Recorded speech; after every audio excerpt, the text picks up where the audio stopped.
오랜만에 인사말을 좀 해볼게요. 안녕하세요. 오늘도 즐거운 과학 시간이 돌아왔네요. 짝짝짝. 네, 오늘은요, 효율적인 냉난방과 단열의 예시에 대해서 한번 해볼 건데요.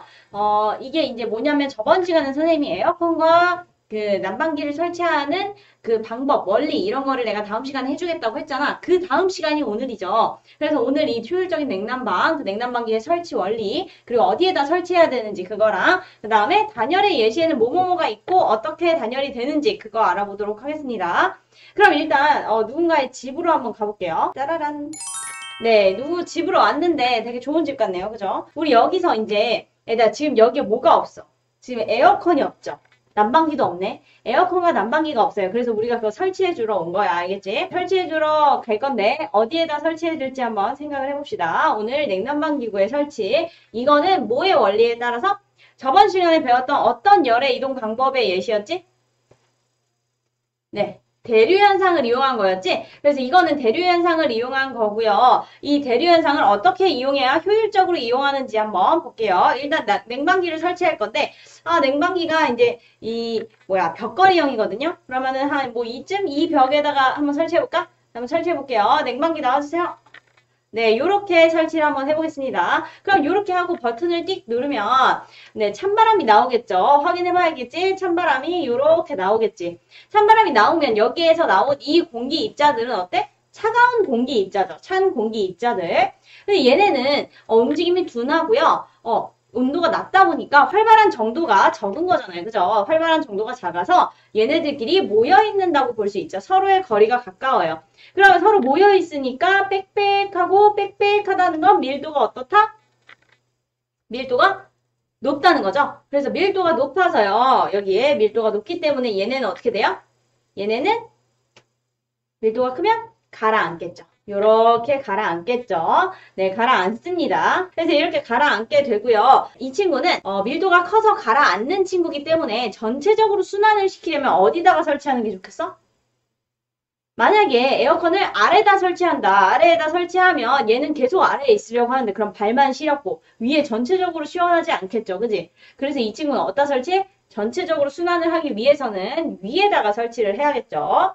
위에다 설치를 합니다. 그리고 그거에 대한 이유를 정확히 쓴다 하면은 이렇게 쓸 수 있죠. 대류현상에 밀도가 큰 찬 공기는 아래로 가라앉아 전체적으로 시원해지기 때문에 위에다가 설치해야 된다 이 소리지. 이제 냉방기 다 설치했어. 잘 나오는지도 확인했고 순환 잘 되는지 확인했어요. 이번에는 우리 뭐 설치? 네, 난방기 한번 설치해 보도록 하겠습니다. 난방기는 네, 요만한 네모 띡 누르면 26.5도 이러면서 따뜻해지고요. 막 이런 식으로 하죠. 그래서 벽에다가 한번 설치해 볼 건데 여기다가 그 버튼 설치해 줄까? 그치. 여기다가 이렇게 설치를 해줍니다. 난방기. 그래서 이거 버튼 이렇게 꾹 누르면 어디가 따뜻해집니까?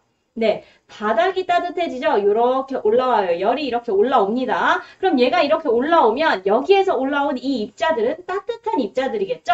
따뜻한 공기 입자들은 얘들아 열이 많다는 거지. 온도가 높아요. 활발한 정도가 높다는 거야. 그러면은 막 운동을 하니까 서로의 거리가 어때요? 멀겠죠? 서로의 거리가 멀면은 여기 보면 이렇게 서로의 거리가 멀어가지고 밀도가 듬성듬성해요. 그러니까 빽빽하지 않아요. 그러면 밀도는 어때? 밀도는 작다는 거죠. 밀도가 작습니다. 그래서 얘는 어떻게 된다? 얘는 밀도가 작으니까 위로 뜬다. 요렇게 위로 뜬다. 근데 위로 떠요. 그럼 이 친구는 얘들아 어디다가 설치하는 게 효율적일까? 위에다가 설치해. 그러면은 어때? 위에만 따뜻해. 발은 시려워. 그치? 그래서 얘는 아래에다 주로 설치를 하죠. 설치를 아래쪽에다 합니다. 아래쪽에다 하고요. 이유는 어떻게 볼 수 있냐면 대류현상에 의해서 밀도가 작은 따뜻한 공기는 위로 뜨게 되어 전체적으로 따뜻해지기 때문에 아래에다 설치해야 된다. 근데 여기서 그럼 이러겠죠. 동현이가 꼭 이런 질문을 할까? 우리 학교는 왜 위에서 따뜻한 바람이 나와요? 그거는 이제 옛날에 선생님 여기 있어도 되지? 그건 이제 옛날에는 이렇게 아래 라디에이터로 있었어. 근데 거기에 이제 사고도 많이 나고 애들이 거기 많이 부딪히고 뭐 데이고 이래서 이거를 위로 했고요. 그리고 요즘은 사실 기술이 좋아서 이게 사정거리가 넓다 보니까 그래도 아래쪽까지 많이 따뜻해지죠. 시간이 많이 지나면. 근데 이게 단점은 그래도 너네도 느끼잖아. 공간도 넓은데 그거 하나 있는데 위에 있어 심지어. 그래서 순환이 빨리 안 돼서 처음에 틀고 한참 있다가 따뜻해져. 그죠? 그리고 사실 너네 맨날 담요 덮고 있잖아. 발은 시렵죠, 좀. 그게 그 위에다 설치했을 때 단점입니다. 뭐 물론 너네 안전을 위해서 위에다가 설치한 거겠지만 어쨌든 그런 이유에서 그렇게 됐죠. 그럼 이제 넘어가서 이번에는 단열을 보도록 하겠습니다. 단열의 의미는요. 단절시키다. 뭐를? 열을. 그래서 열을 차단하는 거. 열의 이동을 차단하는 게 단열입니다. 알겠죠? 그래서 이 열의 이동을 차단하는 단열을 시키는 그런 재료들이 있죠. 그거를 뭐라고 하냐면 단열재라고 하는데요. 네, 이 단열재는 뭐 예시들이 다양하게 있죠. 근데 그 중에 대표적으로 우리가 사용하는 건 뭐가 있냐면 솜과 그리고 스티로폼 이런 것들이 있죠.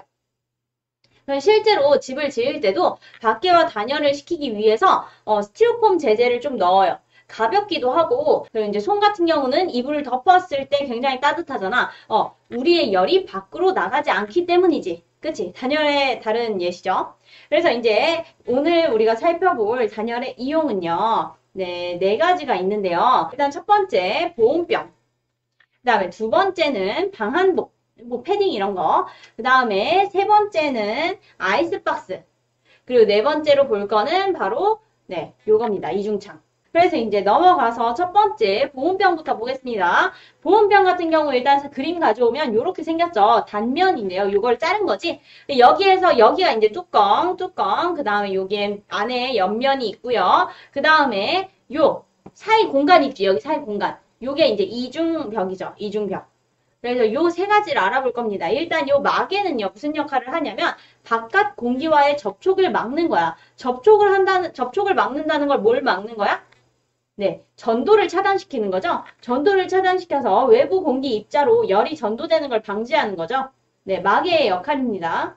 이제 요 옆면 있죠. 이 옆면은 뭘 하는 거냐면 얘도 이제 뭐 다양한 일이 있겠지만 이 직접적으로 이 안에 있던 열이 어떻게 되는 걸 방지하냐면 밖으로 복사가 되는 걸 방지해요.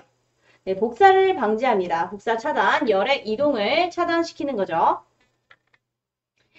벽이 이제 막는 거야. 열이 이렇게 나가려고 하는 갑자기 부딪혔어. 못 나가. 이렇게 열을 차단시키는 복사를 차단시키는 거. 그리고 물론 요 이제 옆면도 전도를 차단시키는 역할도 하겠죠. 바깥 공기와의 전도를 차단시키는 역할도 하겠지만 아직 우리가 이중벽을 안 봤잖아. 그래서 일단 요 벽은 열을 차단시키는 용도로 쓰인다고 선생님이 먼저 얘기를 한 겁니다. 이제 마지막으로요. 옆면, 이중벽 한번 볼 건데요. 여기 파란색 동그라미. 이중벽은 뭐냐면요. 뭘 차단하냐? 일단, 이 이중벽 안에 재료 있지. 요 틈에 들어가 있는 게 뭐냐면, 아무것도 없어. 진공입니다. 진공. 그럼 진공이면 얘들아, 여기가 진공이면 입자가 하나도 없는 거잖아. 입자가 하나도 없으면 전도와 뭐가 못 일어나? 대류도 못 일어나죠. 그치? 대류와 전도를 차단시킵니다. 그래서 이걸 이제 설명을 하자면 진공으로 이루어진 이중벽에는 입자가 없어서 대류도 일단 일어날 수 없고요. 그 다음에 전도도 일어날 수 없겠죠. 툭툭 하다가 입자가 아예 없는데 어떻게 전도가 일어나겠어요? 그래서 입자 간의 접촉도 없어서 전도도 불가하다. 그래서 요렇게 요거는 이제 다 쓸 필요는 없고 간단하게 써주시면 돼요. 전도와 대류 둘 다 못 쓰는 거 맞아요. 동현이랑 진석이 둘 다 맞아. 그래서 입자가 아예 없으니까 대류와 전도 둘 다 불가하다. 근데 우리는 넘어가서 방한복을 보러 가보겠습니다. 넘어가도 되죠? 얘는요, 이제 어떻게 생긴 거냐면, 요렇게 생긴 애인데, 얘는 이제 그 군대에서 입는 깔깔이 요런 느낌이거든요? 그런 느낌. 근데 이제 요건 최신 버전이고, 옛날 건 좀 더 촌스럽고, 약간 누리끼리하고, 약간 그렇게 생겼어요. 근데 이 친구는 무슨 역할을 하냐면, 네, 요 옷은 안에 솜이 들어있잖아. 그래서 이 친구는 전도를 차단하죠. 외부 공기와의 전도를 차단하는 거죠. 외부 공기 입자로 열이 전도되는 걸 방지한다. 아까 그 마개와 동일한 역할. 이게 바로 방한복. 뭐 꼭 이 옷 아니어도 뭐 패딩이나 아니면 그 너네 패딩 조끼 그 얇은 거 그것도 되고 뭐 다양하죠. 뭐 히트텍이든 어쨌든 그 방한복들. 그럼 요것도 됐고요. 이제 넘어가서 그 아래에 있는 그 질문을 볼 건데 당연히 얘들아 봐봐. 그 아래 질문이 내가 좀 너네 오해의 소지가 있게 썼는데요. 옷을 얇게 입는 것, 옷 두껍게 입는 것 이거 두 개를 비교해놨어. 이게 아니라 당연히 그럼 두껍게 입는 게 따뜻한데 옷을 얇게 여러 겹 입는 거랑 옷을 두껍게 한 겹 입는 거 물어본 거예요. 그래서 여러 겹이랑 한 겹 꼭 써주세요. 알겠죠? 그래서 옷을 두껍게 한 겹 입는 거랑 옷을 얇게 여러 겹 입는 것 중에 어떤 게 더 따뜻할까? 한번 맞춰볼래? 근데 기체 간에도 그 전도도 일어날 수 있지. 가서 이렇게 칠 수 있잖아. 그리고 옆에 닿으면 이렇게 칠 수 있으니까. 그러니까 기체 입자가 얘들아 아예 닿지 않을 정도로 엄청 멀리 떨어져 있는 건 아니야. 그래도 우글우글 하긴 해요. 그러니까 우리가 이렇게 숨을 쉬면은 진공이면 죽지. 근데 아예 입자가 없으면 좀 이렇게 바글바글 하니까 우리가 산소도 먹고 질소도 먹고 또 뱉고 막 이러는 거죠. 전도도 일어날 수 있어요. 기체 간에도. 그치만 주로 고체라는 거죠. 그래서 여기에서 지금 답을 애들이 많이 얘기해 줬는데 답은 옷을 얇게 여러 겹 입는 게 훨씬 따뜻해요. 왜냐면 그 안에 공기층이 중간중간에 껴들어가기 때문에 그런데요. 이게 공기층이 있다는 거는 이게 한 번 더 완충 역할을 계속 해주는 거야. 오케이? 완충 역할을 계속 해주는 거예요. 그치만 패딩 하나 두꺼운 거 하나 이렇게 딱 입으면 걔가 한 번만 걸러지는 거잖아. 근데 이제 여러 겹을 입으면 걸러지고 또 완충, 걸러지고 완충 이런 식으로 되기 때문에 훨씬 따뜻합니다. 알겠죠? 그러니까 두껍게 이렇게 막 그냥 엄청 안에 얇게 입고 그냥 하나 딱 입지 말고 얇게 입고 히트텍 입고 위에 교복 입고 그리고 체육복 입고 그리고 또 위에 뭐 입고 이런 식으로 입는 게 훨씬 따뜻하다고. 그리고 너네가 학교에서 생활할 때도 뭐 조금 더우면 좀 위에 거 좀 벗으면 되잖아. 근데 막 패딩 입고 왔다가 더워. 그래가지고 패딩 벗어. 그럼 추워. 이게 뭐야? 그러지 마세요. 네, 어쨌든 요렇게 하고요. 넘어가서 이제 세 번째 예시를 볼 건데요. 세 번째 이용 예시를 볼 건데 세 번째는요. 바로 뭐냐면 아이스박스입니다. 대표적인 아이스박스는 무슨 색? 네, 요 빨간색이죠. 네, 빨간색. 이 아이스박스를 열어요. 열어서 안에 음식을 넣습니다. 음식을 넣고 닫아요. 그러면 어때요? 한참 여행을 가서 열어도 아이스팩이 꽁꽁 얼어 있어. 그지? 꽁꽁까지는 아니어도 어쨌든 얼어 있죠, 꽤. 어떻게? 요 아이스박스의 벽면이요. 바깥 공기와의 또 뭘 막아줘? 네, 열의 이동을 차단해 주는 거지. 이번에는 근데 안에서 밖으로 나가는 게 아니라 안에는 차갑게 유지가 돼야 되잖아. 그래서 외부에 열이 유입되는 걸 차단시켜 주는 거죠. 그래서 외부에 열이 들어오는 걸 차단시켜 준다. 그래서 이번에 이제 넘어가서 마지막 예시 보겠습니다. 마지막 예시도 나름 중요한데 마지막 예시는 이중창이죠. 리을 이중창. 이중창 이렇게 생겼는데 네 이게 어딜 봐서 이중창이에요. 옆에 모서리만 이렇게 단면 잘라놓은 거지? 그렇지? 그래서 여기 이제 유리가 이렇게 있고요. 가운데 공간이 있어요. 그지? 이 공간에는 물론 기체가 있죠. 근데 이제 요게 어떻게 열을 차단해 주는지 한번 볼게요. 어떻게 열을 차단해 주냐면요. 일단 네 써놓고 대류와 전도를 차단하는데요. 이 친구는 어떻게 대류와 전도를 차단하냐. 일단 유리가 가로막고 있으니까 전도가 차단되는 건 알겠죠. 외부 열과 외부의 공기와 접촉을 막는 거. 그 다음에 이제 대류는 어떻게 막냐. 안에 공기로 이루어져 있는데 대류를 어떻게 막아요? 이러지만 봐봐. 유리가 있고요. 그 다음에 여기에 또 유리가 있어요. 이렇게 막혀 있죠. 그럼 사이에 공간이 있잖아. 근데 굉장히 좁지. 굉장히 좁아요. 그러면 이쪽이 우리 집 쪽이고 이쪽이 바깥이에요. 그럼 겨울에 그럼 여기는 따뜻하고 여기는 춥겠지. 그러면은 따뜻한 공기랑 차가운 공기 이렇게 나뉠 거 아니야. 이 틈 안에서도. 그럼 얘네가 대류를 할 거란 말이야.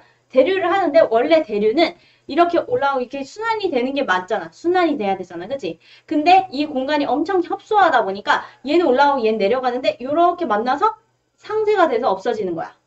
오케이?